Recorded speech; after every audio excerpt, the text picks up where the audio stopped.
दोस्तों बहुत बहुत स्वागत है आप सभी का एक बार फिर से। जी हाँ दोस्तों, आज पूरे दिन की कई महत्वपूर्ण और बड़ी खबरें निकलकर सामने आ रही हैं। जानेंगे सभी खबरों को विस्तार से। तो दोस्तों खबरों में आगे बढ़ने से पहले वीडियो को एक प्यार भरा लाइक जरूर कर दें और ताजा खबरों को जानने के लिए चैनल को सब्सक्राइब भी जरूर कर लें। तो देखते हैं पहली बड़ी खबर क्या निकल कर आ रही है। दोस्तों आज की पहली बड़ी खबर निकल कर आ रही है। आपको बता दें कि महाराष्ट्र के बाद दिल्ली पंजाब में भी कोरोना ने पकड़ी रफ्तार, कई राज्यों में बिगड़े हालात। जी आपको बता दें कि भारत में कोरोना वायरस संक्रमण के रविवार को 25,320 नए मामले सामने आए, जो पिछले 84 दिन में संक्रमितों की सर्वाधिक संख्या है। और इसके साथ ही देश में अब तक के संक्रमित पाए गए लोगों की कुल संख्या बढ़कर 1,13,59,048 हो गई है। और इससे पहले 20 दिसंबर को संक्रमण के 26,624 नए मामले सामने आए थे। केंद्रीय स्वास्थ्य मंत्रालय के आंकड़ों के अनुसार देश में कोविड-19 के कारण रविवार को 161 लोगों की इससे मौत हो गई, जो पिछले 44 दिन में सर्वाधिक मृतक संख्या है। और देश में संक्रमण के कारण अब तक कुल 1,58,607 लोगों की मौत भी हो चुकी है। जहां एक और महाराष्ट्र में सबसे अधिक केस सामने आ रहे हैं, वहीं पंजाब, कर्नाटक, गुजरात में भी लगातार मामले बढ़ते जा रहे हैं। देश भर में नए मामलों में तेजी मुख्य तौर से फरवरी से दर्ज की जा रही है। जहां पहले महाराष्ट्र में तेजी से नए मामलों में इजाफा हो रहा था, अब वहीं दिल्ली, पंजाब और कर्नाटक में भी तेजी से मामले बढ़ रहे हैं। महाराष्ट्र में रविवार इस साल के सबसे अधिक 16,620 केस सामने आए हैं और कई जिलों में संक्रमण पर काबू पाने के लिए तमाम प्रतिबंध लगाए जा रहे हैं। और दोस्तों अगली खबर बता दें कि शरद पवार ने की 5 राज्यों में चुनावी नतीजों की भविष्यवाणी। जाने किस राज्य में बनेगी किसकी सरकार। जी हम बात करें कि एनसीपी चीफ शरद पवार ने 5 राज्यों में होने वाले विधानसभा चुनाव नतीजों को लेकर भविष्यवाणी की है। शरद पवार ने दावा किया है कि भाजपा असम के अलावा बाकी 4 राज्यों में होने वाले विधानसभा चुनाव हारेगी। उन्होंने कहा कि इन राज्यों के चुनाव परिणाम देश की राजनीति की नई दिशा तय करेंगे। शरद पवार का मानना है कि भारतीय जनता पार्टी पश्चिम बंगाल में चुनाव हार जाएगी और उनकी पार्टी के लोगों से प्राप्त सूचना के आधार पर ऐसा लगता है कि वहां सत्तारूढ़ बीजेपी दूसरे की तुलना में अच्छी स्थिति में है। उन्होंने कहा कि कुल मिलाकर भाजपा असम में सत्ता में बनी रहेगी, लेकिन अन्य चुनावी राज्यों में उसे हार का सामना करना पड़ेगा और उन राज्यों में दूसरी पार्टियां सत्ता में आएंगी। उन्होंने कहा कि मुझे भरोसा है कि इस रुझान से देश को एक नई दिशा मिलेगी। उन्होंने चुनावी राज्य पश्चिम बंगाल में कथित रूप से शक्ति का दुरुपयोग करने के लिए केंद्र सरकार की आलोचना की। उन्होंने कहा कि पश्चिम बंगाल में केंद्र सरकार खासकर भाजपा सत्ता का दुरुपयोग कर रही है और एक बहन यानी मुख्यमंत्री ममता बनर्जी पर हमला करने का प्रयास कर रही है, जो राज्य के लोगों के लिए लड़ने का प्रयास कर रही हैं। उन्होंने कहा कि मुझे इस बात में कोई शंका नहीं है कि ममता बनर्जी के नेतृत्व में तृणमूल कांग्रेस यानी चुनाव के बाद सत्ता में बनी रहेगी। आपको बता दें कि उन्होंने कहा कि 5 राज्यों में चुनाव परिणाम के बारे में आज बात करना गलत है, क्योंकि इन राज्यों की जनता इस बारे में निर्णय लेगी। जहां तक केरल का सवाल है, वाम दल और राष्ट्रवादी कांग्रेस पार्टी एक साथ आए हैं और हम इस बात को लेकर आश्वस्त हैं कि हमें स्पष्ट बहुमत मिलेगा। पूर्व केंद्रीय मंत्री ने कहा कि तमिलनाडु में लोग द्रमुक और इसके अध्यक्ष एमके स्टालिन का समर्थन करेंगे और वे लोग सत्ता में आएंगे। और दोस्तों अगली बड़ी खबर बता दें, जो कि बहुत ही जरूरी खबर है। जी आपको बता दें कि 15-16 मार्च को देशव्यापी हड़ताल पर रहेंगे बैंक कर्मचारी। इन बैंकों के कामकाज पर पड़ेगा असर। जी हम बात करें कि अगर आपका बैंक से जुड़ा कोई जरूरी काम है तो आने वाले 2 दिन आप इसे नहीं कर पाएंगे। ऐसा इसलिए क्योंकि सरकारी बैंकों के निजीकरण के विरोध में 15 और 16 मार्च को बैंक कर्मचारी हड़ताल पर रहेंगे। और कुछ बैंकों ने तो पहले ही बता दिया कि हड़ताल की वजह से बैंकों में काम बाधित रहेगा। बैंक यूनियनों का कहना है कि इस हड़ताल में देश भर के 10 लाख से अधिक कर्मचारी शामिल होंगे और इस हड़ताल में ग्रामीण बैंक भी शामिल होंगे। 9 यूनियनों के सम्मिलित संगठन United forum of banking union ने एक बयान में कहा है कि एसबीआई सहित कई सरकारी बैंकों ने अपने ग्राहकों को सूचित किया है कि यदि हड़ताल होती है तो उसका असर सामान्य कामकाज शाखाओं और कार्यालयों में प्रभावित हो सकता है। 9 यूनियनों के सम्मिलित संगठन United forum of banking union ने एक बयान में दावा किया है कि बैंकों के लगभग 10 लाख कर्मचारी और अधिकारी हड़ताल में भाग लेंगे। भारतीय स्टेट बैंक यानी एसबीआई सहित कई सरकारी बैंकों ने अपने ग्राहकों को सूचित किया है कि यदि हड़ताल होती है तो उनका सामान्य कामकाज शाखाओं और कार्यालयों में प्रभावित हो सकता है। हालांकि बैंकों का यह भी कहना है कि वो काम सुचारू रूप से चल सके इसके लिए जरूरी कदम उठा रहे हैं और जानकारी के मुताबिक इस हड़ताल का सबसे बड़ा असर SBI, कैनरा बैंक और बैंक ऑफ महाराष्ट्र पर सबसे ज्यादा होने वाला है। तो दोस्तों, खबरों में आगे बढ़ने से पहले जान लेते हैं आज के माइंड क्विज के सवाल को। आज का सवाल आपको बताना है कि मैसूर शहर किस राज्य में स्थित है। इसका जवाब आपको वीडियो के नीचे कमेंट बॉक्स में देना है और सही जवाब देने वाले को रैंडमली सिलेक्ट किया जाएगा और वो जीत सकते हैं एक बम्पर पुरस्कार। तो बढ़ते हैं अगली खबर की ओर। और दोस्तों, अगली बड़ी खबर में बता दें कि कुरान पर बयान के बाद वसीम रिजवी का जबरदस्त विरोध, सिर कलम करने वाले को 11 लाख रुपए के इनाम का ऐलान। जी हम बात कर रहे हैं कि कुरान से 26 आयतें हटाने को लेकर शिया वक्फ बोर्ड के पूर्व चेयरमैन वसीम रिजवी की ओर से सुप्रीम कोर्ट में दाखिल याचिका को लेकर मुस्लिम समुदाय में आक्रोश फैल गया है। शिया और सुन्नी दोनों ही समुदाय के लोग वसीम रिजवी का विरोध कर रहे हैं। शनिवार को रिजवी के खिलाफ लखनऊ की चौक कोतवाली में तहरीर देकर FIR की मांग की गई। वहीं कई मौलानाओं ने अपने समर्थकों के संग रिजवी के घर के बाहर कुरान की तिलावत भी की। यही नहीं, रिजवी का सिर को कलम करने वाले को 11 लाख रुपए का इनाम देने का ऐलान किया गया है। शिया सुन्नी उलेमाओं ने वसीम रिजवी की निंदा की और संयुक्त प्रेस कॉन्फ्रेंस कर वसीम को इस्लाम से खारिज करने का फतवा जारी किया। रिजवी ने कहा कि 26 आयतें आतंकवाद को बढ़ावा देती हैं।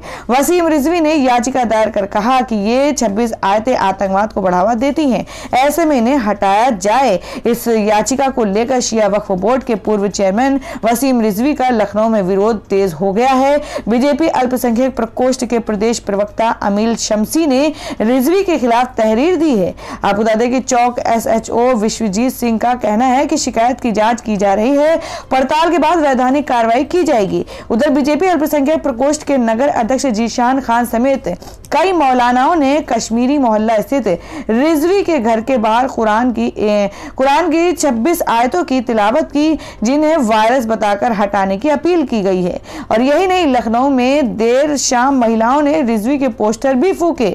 शिया और सुन्नी धर्म गुरुओं ने करोड़ों मुसलमानों के मजहबी जज्बातों से खिलवाड़ का आरोप लगाते हुए वसीम रिजवी के खिलाफ कड़ी कार्रवाई की मांग की है। धर्मगुरुओं ने कहा है कि इस याचिका के जरिए देश दुनिया के मुसलमानों के जज्बात को भड़काया गया है। उन्होंने सुप्रीम कोर्ट से याचिका को खारिज करने की अपील की है। ऐशबाग ईदगाह के इमाम मौलाना खालिद रशीद फरंगी महली ने कहा कि कुरान पाक अल्लाह की सबसे पवित्र किताब है। कुरान किसी इंसान पर नहीं बल्कि पैगंबर मोहम्मद सल्लल्लाहु अलैहि वसल्लम पर नाजिल किया गया है। 26 आयतों को तो छोड़ दीजिए, कुरान पाक से एक हर्फ जेर जबर की भी तब्दीली नहीं कर सकता। इससे देश दुनिया के मुसलमानों के जज्बात को भड़काया गया है। मौलाना ने उम्मीद जताई है कि ये याचिका खारिज कर दी जाएगी। शिया धर्मगुरु मौलाना काल्बे जवाद नकवी ने वसीम रिजवी को इस्लाम का दुश्मन करार देते हुए कहा कि रिजवी का इस्लाम और शिया समुदाय से कोई लेना देना नहीं है, वह चरमपंथी और मुस्लिम विरोधी संगठनों के एजेंट है। काल्बे जवाद ने सरकार से वसीम रिजवी की गिरफ्तारी की मांग की है। उन्होंने कहा कि वक्फ बोर्ड की CBI जांच चल रही है, ऐसे में वसीम ऐसे बयान देकर अपनी बेईमानी और भ्रष्टाचार पर पर्दा डाल रहे हैं। रिजवी का सिर आपको बता दें कि रिजवी का सिर कलम करने वाले को 11 लाख रुपए का देने का ऐलान भी कर दिया गया है। और मुरादाबाद एसोसिएशन के अध्यक्ष अमीरुल हसन जाफरी ने वसीम रिजवी को सिर कलम करने वाले को 11 लाख रुपए का इनाम देने का ऐलान किया है। उन्होंने कहा कि हम रिजवी की रिट याचिका का विरोध करते हैं। उन्होंने कहा कि सिर कलम करने वाले के लिए इनाम की राशि की व्यवस्था वे चंदा लेकर करेंगे, जरूरत पड़ी तो अपनी संतान तक को भेज देंगे। और दोस्तों, मैं अगली खबर में आपको बता दें कि मध्य प्रदेश में नगर निकाय चुनाव के जरिए पांव जमाने में लगी आम आदमी पार्टी खुद केजरीवाल कर रहे हैं निगरानी। जी हम बात करें कि दिल्ली के मुख्यमंत्री अरविंद केजरीवाल मध्य प्रदेश में नगर निकाय चुनाव की तैयारियों की खुद समीक्षा कर रहे हैं। ऐसे में केजरीवाल ने खुद चुनाव की तैयारियों की निगरानी करना शुरू कर दिया है। अरविंद केजरीवाल खुद हर दूसरे दिन मध्य प्रदेश से आने वाले फीडबैक, कार्य योजना आदि की समीक्षा कर रहे हैं। और आपको बता दें कि दिल्ली सरकार में मंत्री गोपाल राय के प्रदेश दौरे भी तय हो गए हैं। मध्य प्रदेश में निकाय चुनाव के लिए आम आदमी पार्टी ने दूसरी लिस्ट भी तैयार कर ली है और पार्टी ने 107 प्रत्याशियों की पहली सूची पहले ही जारी कर दी है। इसमें पार्टी पदाधिकारियों को दिशा निर्देश देने के साथ भावी रणनीति के बारे में समझाया जाता है। महापौर या नगरपालिका अध्यक्ष जैसे पदों के लिए आए आवेदनों की पड़ताल भी कर रहे हैं। आम आदमी पार्टी ने मध्य प्रदेश के अंदर विधानसभा उपचुनाव में भी अपने प्रत्याशी सिर्फ इसलिए मैदान में नहीं उतारे थे कि उससे निकाय चुनाव की तैयारियां प्रभावित होती। पार्टी सार्वजनिक तौर पर भले ही हर शहर में भारी बहुमत से जीत के दावे करती हो, लेकिन स्पष्ट रणनीति बनाई गई है कि हर शहर में कम से कम 5 वार्डों में जीत हासिल की जाए। इससे पार्टी का जनाधार तैयार होगा और अगले विधानसभा चुनाव में उपस्थिति दर्ज कराई जा सकेगी।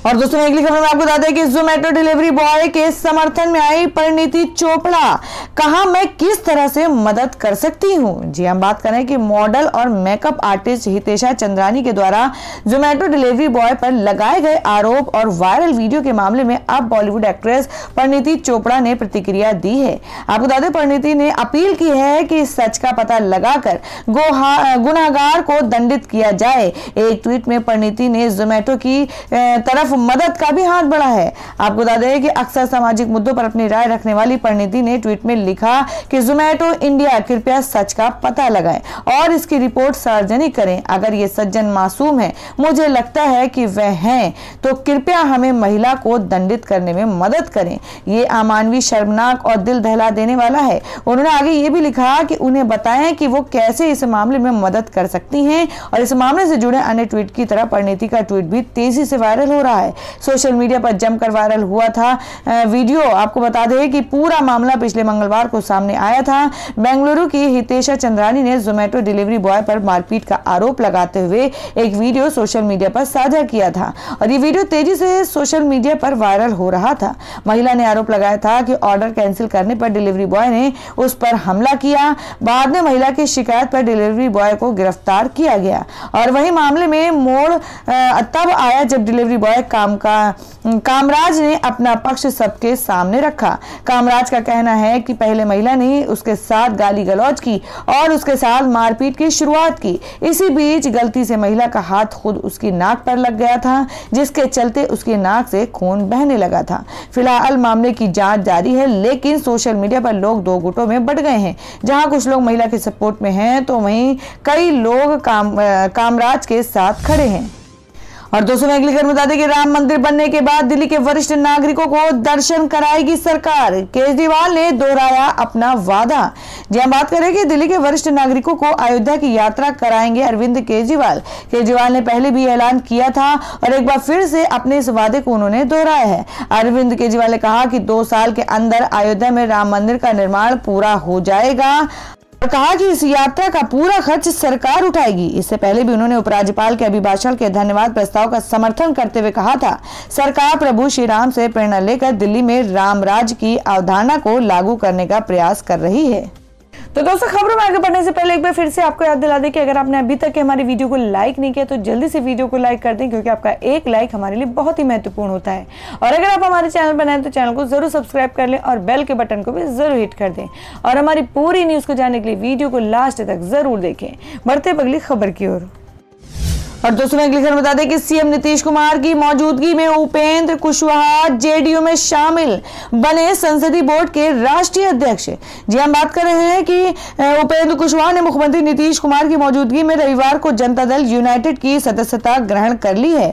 और इससे पहले कुशवाहा ने प्रेस कॉन्फ्रेंस में रालोसपा का जदयू में विलय का ऐलान किया। और वहीं जदयू कार्यालय में प्रदेश अध्यक्ष उमेश सिंह कुशवाहा ने जदयू में रालोसपा के विलय की घोषणा की। जदयू प्रदेश मुख्यालय के पूर्वी सभागार में रविवार को आयोजित मिलन समारोह के दौरान जदयू में रालोसपा का विलय हो गया। और मुख्यमंत्री नीतीश कुमार ने पूर्व केंद्रीय मंत्री और रालोसपा के राष्ट्रीय अध्यक्ष रहे उपेंद्र कुशवाहा को तत्काल प्रभाव से जदयू संसदीय बोर्ड का राष्ट्रीय अध्यक्ष बनाने की घोषणा की। और इसके साथ ही उन्होंने कहा कि पहले भी एक थे और अब फिर से एक है। उपेंद्र कुशवाहा का अपना मान सम्मान और हैसियत है, वह पार्टी में वरिष्ठ नेता के तौर पर काम करेंगे। और इस दौरान मुख्यमंत्री ने 7 निश्चय के तहत होने वाले कामों सहित शराबबंदी के महत्व पर भी चर्चा की। गांधी के 7 सामाजिक पापों का जिक्र कर उनसे बचने की सलाह दी।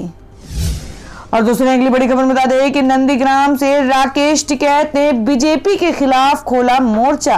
कहा ममता बनर्जी क्रांतिकारी महिला, बंगाल में इस बार खेला होबे। जी हम बात करें कि भारतीय किसान यूनियन के नेता राकेश टिकैत ने कहा कि पश्चिम बंगाल में बीजेपी ने ममता बनर्जी को चोट पहुंचाई है। उन्होंने कहा कि बंगाल में बीजेपी के साथ खेला होगा और ये लोग हार जाएंगे।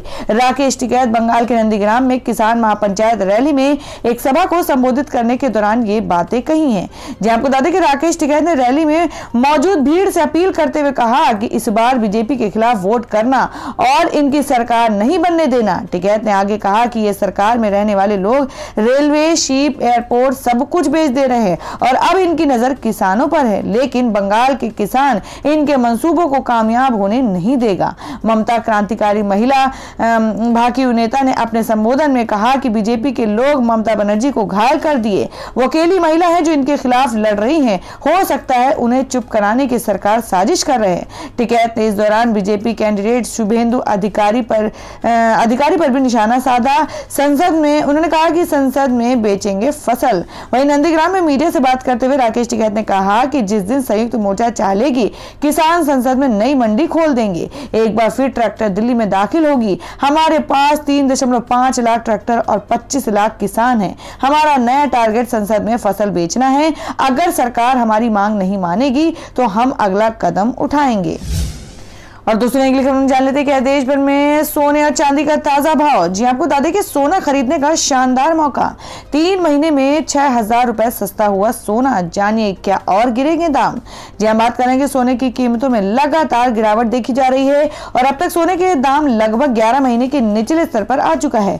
सोने ने पिछले साल अगस्त में 56,200 के उच्चतम स्तर को छुआ था, लेकिन अब सोना 22% की गिरावट के साथ 12,400 रुपए प्रति 10 ग्राम तक सस्ता हो चुका है। और वहीं अगर इस साल की बात की जाए तो 3 महीने से भी कम समय में इसके दाम में 6,000 रुपए तक कमी आई है। दिल्ली सराफा बाजार में पिछले कारोबारी सत्र में 24 कैरेट सोना 44,601 रुपए और 23 कैरेट 44,422 रुपए पर बंद हुआ था। और वहीं चांदी 110 रुपए प्रति किलो की मजबूती के साथ 66,480 रुपए पर खुली। एक्सपर्ट का कहना है कि वैश्विक आर्थिक दृष्टिकोण में सुधार के कारण सोने की कीमतों में कमी आई है। और दोस्तों अगली खबर में जान लेते हैं क्या देश भर में मौसम के ताजा हालात। जी आपको बता दें कि दिल्ली में फिर होगी बारिश। जाने इस बार मौसम विभाग ने किन किन राज्यों के लिए दिया है अलर्ट। जी हम बात कर रहे हैं कि रोजाना मौसम में तेजी से बदलाव हो रहे हैं और पिछले दिनों देश के कई अहम हिस्सों में जोरदार बारिश के बाद फिर से मौसम में बदलाव दर्ज किया गया है। भारतीय मौसम विभाग IMD ने एक बार फिर देश के कई अहम राज्यों और क्षेत्रों के लिए बारिश का अलर्ट जारी किया है। 48 घंटों के दौरान पूर्वोत्तर राज्य में कई स्थानों पर रुक रुक कर बारिश होने की संभावना जताई गई है और बताया जा रहा है कि उत्तर प्रदेश, बिहार, पश्चिम बंगाल, झारखंड, ओडिशा के कुछ हिस्सों में हल्की बारिश हो सकती है। तो दोस्तों ये थी अब तक की सभी बड़ी खबरों की अपडेट्स। टुडे ब्रेकिंग न्यूज और लेटेस्ट खबरों को देखने के लिए हमारे चैनल को सब्सक्राइब जरूर कर लें। वीडियो को लाइक और शेयर भी जरूर कर दें अपने दोस्तों और रिलेटिव्स के साथ। तो दोस्तों फिर मिलेंगे काम की खबरों और सरकारी योजनाओं की एक और नई वीडियो के साथ। तब तक के लिए धन्यवाद दोस्तों।